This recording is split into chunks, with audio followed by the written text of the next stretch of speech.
Alrighty, well, I've gone open book on my finances, and you've expressed to me that you're more than happy to do it. I'm sure there's plenty of people out there curious to know how you manage your finances and what you're working on, so spill. All right, so similar to you, starting with our basic standard of living for my partner and I, that starts with cash. So we have our buffer account, which actually sits in our offset because we have a mortgage. We worked out is the best place for us to keep that money. Yep. It used to be we wanted 10 grand in there. Now we're actually thinking it's probably more like 20 grand is the comfortable amount that we would like to have in that account.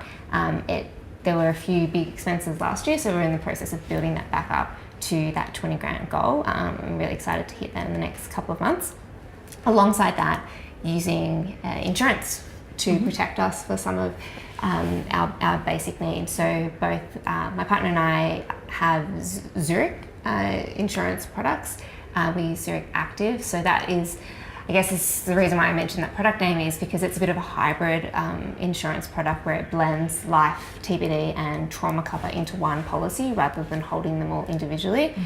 I have, when I originally got insured, it was about $1 million policy, which has now been, with indexation, it's like 1.137 whatever. You got more insurance than me. So that's that main cover. On top of that, I also have an additional death benefit, which I took out, which is largely relating to my extended family, so not so much my husband, but my parents and my sister, to say that if I was to pass away, I would like to know that they have an additional death benefit that would help to support them in the future. And then alongside that, I have income protection as well, which is actually not my full salary, my full income anymore. I made a decision a couple of years ago that the level of income protection I had was probably sufficient to cover the vast majority of my lifestyle, because I do actually save or invest more than 50% of my income, so I don't need to be insuring full 100%. And in terms of paying the additional premiums, I didn't think it was valuable. We talked about that in one of our WeTV episodes on insurance, about ways to reduce your premiums. Obviously in the beginning you might be paying a really big premium, but as you start to build more wealth, you can reduce down your levels of cover, and that'll reduce your premium. So that's what you've done. Yeah, there. Absolutely. And I leveled all those premiums quite a few years ago, so they're all locked and loaded now for the future. Then going up into the comfortable standard of living, using a combination of cash as well as investments to work towards those lifestyle goals. So in terms of cash goals or cash related goals, our adventure fund, which gets, it's about 20 grand a year at the moment. That's not to say we spend that much money, but we want to be putting that much into this account so that we've got options available. I also keep money aside for tax, not necessarily a goal of mine to pay tax, but it is an important one. I am technically self-employed, so making sure I've got my income tax and my GST withheld so that no nasty tax surprises.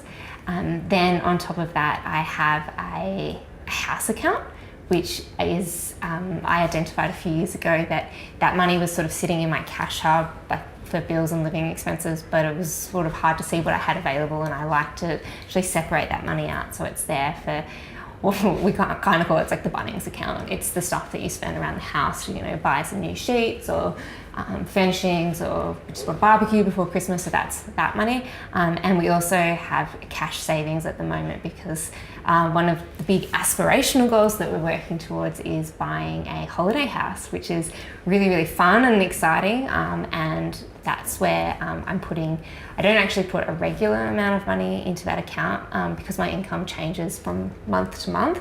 That's where I put any surplus income. So if I earn over a certain amount, it goes towards that goal, because it's not like, it's clearly an aspirational goal.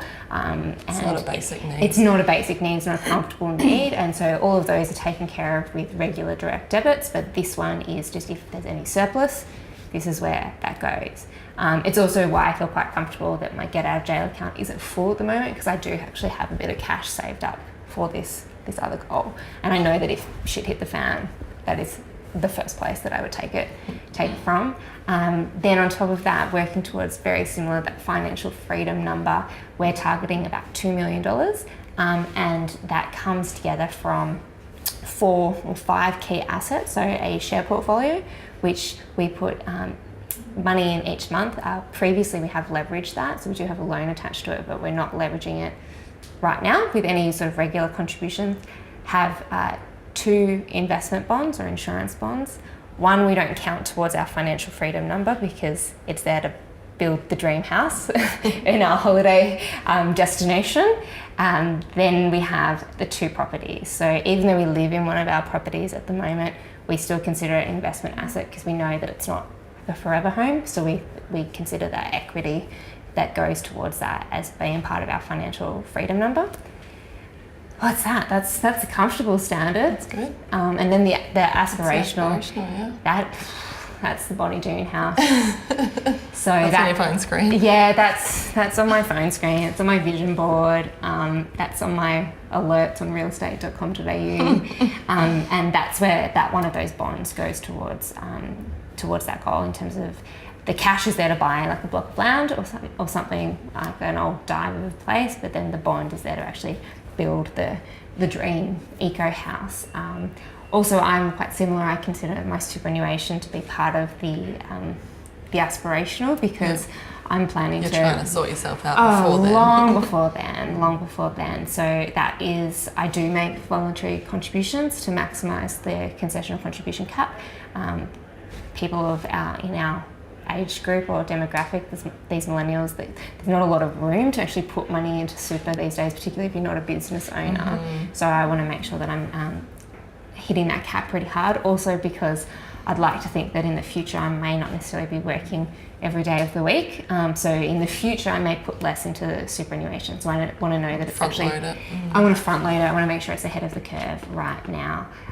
So at the moment, obviously investing in quite a few different places, using property, shares, bonds, as well as then equities within superannuation to really hit that sort of goal from quite a few different angles. Cool. Thanks so much for sharing. So we would say to all of our members or people who are looking to get started with their financial plan that if you want to get ahead, you really need to be saving or investing a minimum of 30% of your income. If you've got big ass goals, and most of our members do, I know that like we have big goals, that number really needs to go up to about 50%.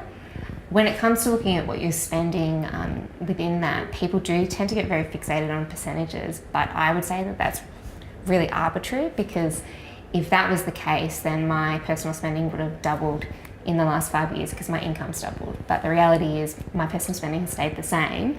And my capacity to save and invest has dramatically increased. So these percentages can be guidelines when we say like that 50%, but don't get too caught up into it in the nitty-gritty details. It still needs to be, you need to work out what you can actually afford to spend if you want to reach your goals in the desired timeframe.